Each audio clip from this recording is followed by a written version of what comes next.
Hello friends, आज हम सीखेंगे 1 से लेके 10 तक के गुणनफल में शून्यों की संख्या क्या होगी।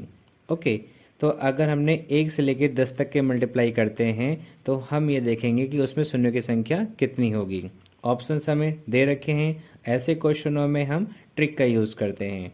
ट्रिक यूज़ करने से पहले हम ये जानेंगे कि अगर क्वेश्चन में 2 और 5 आता है तो हम लास्ट की जो डिजिट होती है उसको 5 से हम डिवाइड करेंगे।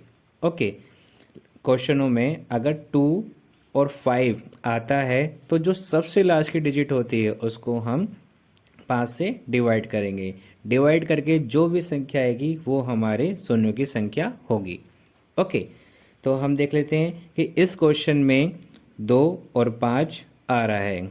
ओके, तो सबसे लास्ट की डिजिट कौन सी है? 10, और हम इसको डिवाइड करेंगे 5 से। जैसे कि मैंने आपको पहले ही बताया था कि अगर क्वेश्चन में 2 और 5 आ जाए तो सबसे लास्ट वाले डिजिट को हम 5 से डिवाइड करते हैं। तो 5 से हम डिवाइड करेंगे, 5 2 जा 10। तो इसमें शून्यों की संख्या कितनी होगी? अगर हम 1 से लेकर 10 तक के गुणनफल में शून्यों की संख्या अगर निकालेंगे तो 2 शून्यों की संख्या होगी। तो ऑप्शन सी हमारा राइट आंसर होगा। ओके, इस क्वेश्चन में भी 1 से लेके 30 तक के गुणनफल में शून्यों की संख्या क्या होगी। ओके, ये हमें ज्ञात करना है। ओके, तो हम 30 से डिवाइड करेंगे। 30 को हम डिवाइड करेंगे 5 से, 5 6 जा 30। ओके, अब जबकि ये 5 से ज़्यादा है 6, तो हम 6 को भी 5 से डिवाइड करेंगे। 5 1 जा 5। ओके, 6 और 1 इसको हम जोड़ लेंगे, 6 और 1 7। तो 7 जो होगी हमारा शून्यों की संख्या होगी, यानी कि इस ऑप्शन बी हमारा राइट आंसर होगा। ओके,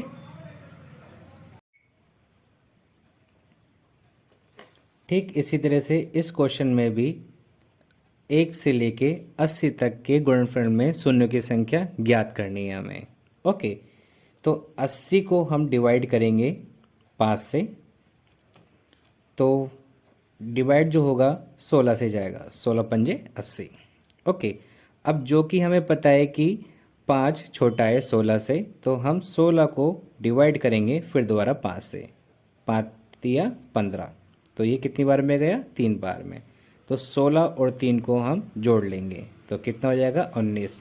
तो 1 से लेके 80 तक के गुणनफल में शून्यों की संख्या 19 होगी। ओके, तो ऑप्शन सी हमारा राइट आंसर होगा।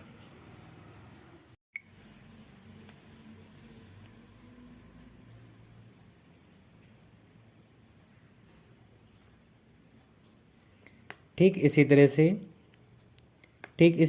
इस क्वेश्चन में भी 1 से लेके 100 के गुणनफल के बीच में शून्यों की संख्या कितनी होगी।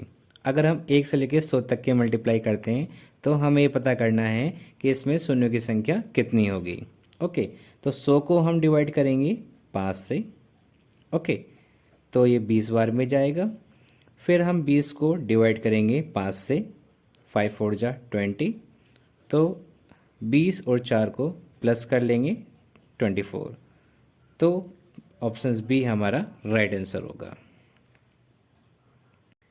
ठीक इस तरह से इस क्वेश्चन में भी 1 से लेके 400 तक मल्टीप्लाई करनी है। तो और हम ये देखेंगे कि इसमें शून्य की संख्या कितनी होगी। ओके, तो 400 को हम डिवाइड करेंगे 5 से, 5 8 जा 40 0। 80 को हम डिवाइड करेंगे 5 से, 16 पंजे 80।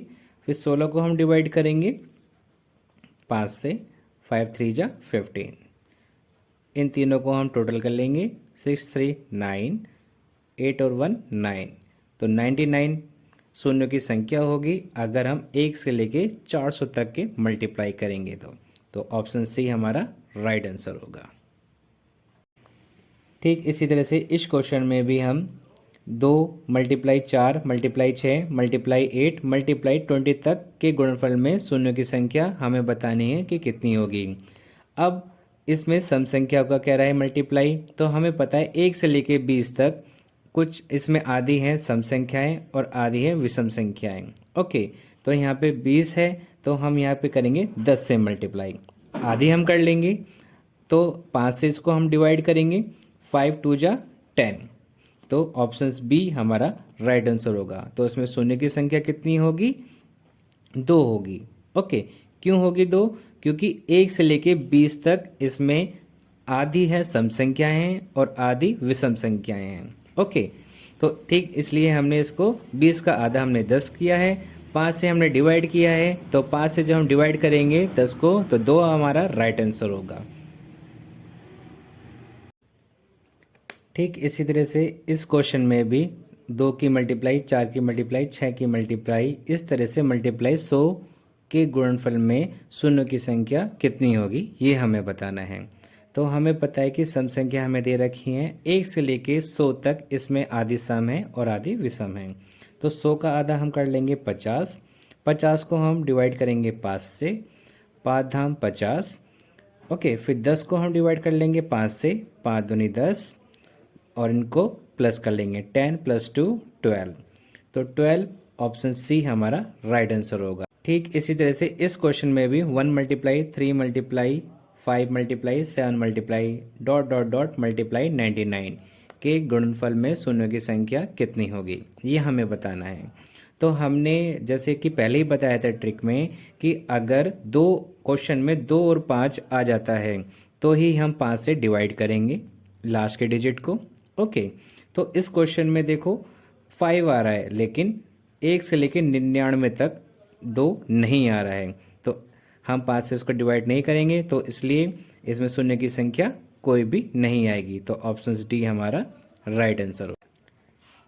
इस तरह के क्वेश्चन में 1 का स्क्वायर मल्टीप्लाई 2 का स्क्वायर मल्टीप्लाई 3 का square multiply dot dot dot multiply 10 का स्क्वायर के गुणनफल में शून्य की संख्या कितनी होगी। ऑप्शंस हमें दे रखे हैं, सेम हम ट्रिक यूज़ करेंगे। ओके, अब की बार हमें पावर दे रखी है, तो हमने लास्ट जो डिजिट है वो 10 है और 2 और 5 भी इसमें आ रहा है, तो हम क्या करेंगे 10 को 5 से डिवाइड करेंगे, 5 2 जा 10। Okay, then multiply. अब हमें पावर दे रखी है, पावर है स्क्वायर में, तो जो डिवाइड करके आया है और पावर को भी इसको हम डिवाइड कर देंगे। ओके, तो 2 2 जा 4, तो ऑप्शन सी हमारा राइट आंसर होगा। ओके, ठीक इसी तरह से इस क्वेश्चन में भी 1 की क्यूब मल्टीप्लाई 2 की क्यूब मल्टीप्लाई 3 की cube multiply dot dot dot multiply 10 की क्यूब के गुणनफल में शून्य की संख्या क्या होगी। ओके, 10 हमें दे रखा है, डिवाइड करेंगे हम 5 से, 5 2 जा 10 और पावर हमें दे रखी है क्यूब में, तो मल्टीप्लाई 3, 2 3 जा 6, तो 6 हमारा राइट आंसर होगा। ऑप्शन से हमारा राइट आंसर।